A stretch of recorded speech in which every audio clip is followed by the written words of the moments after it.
देश, नगर, बानक सब बन गया अंग्रेजी चाल। देखो मॉल खुल गया है, मॉल देश में मॉल।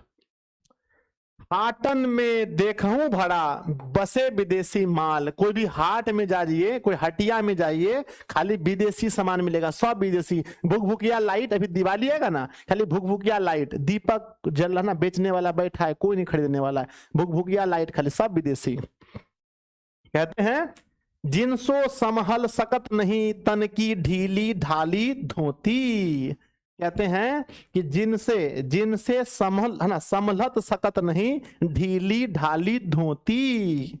देश प्रबंध करेंगे वे यह कैसी खाम ख्याली। और ये नेता के बारे में कहते हैं कि वैसे लोग अभी देश संभाल रहे हैं जिनसे उनकी ढीली ढाली धोती नहीं संभलते, जिनसे समलत नहीं उनकी ढीली ढाली धोती।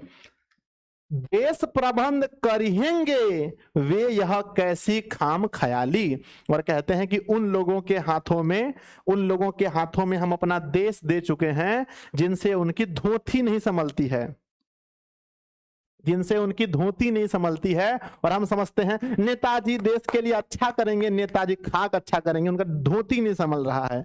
तो कहते हैं कि वे है ना, कवि कहते हैं कि भारतीय हाट बाजारों में अंग्रेजी सामान भर दिए गए हैं, भारतीय इन वस्तुओं के व्यवसायी बन गए हैं, देश में निर्मित वस्तुओं का लोप हो गया है, खत्म हो गया, देश में कुछ नहीं बन रहा है। आंख मूंद करके 10 सामान देख लीजिए, उसमें 6 ठो विदेशी होगा, 5 ठो विदेशी, भारत का कम में होगा, है ना। कहते हैं देश की कमान वैसे लोगों के हाथ में है जो स्वयं ढुलमुच विचार के हैं कहते हैं जिन्हें स्वयं पर भरोसा नहीं है, ऐसे लोगों के हाथ में देश का भविष्य है, जिनका धोती नहीं संभलता है, वो देश को क्या संभालेंगे। ये सवाल किसके लिए है बताइए, ये बात किसके लिए कहा गया है, नेतागण के लिए कहा गया है कि धोती पहले संभालिए, देश बाद में संभालिएगा, ठीक है ना।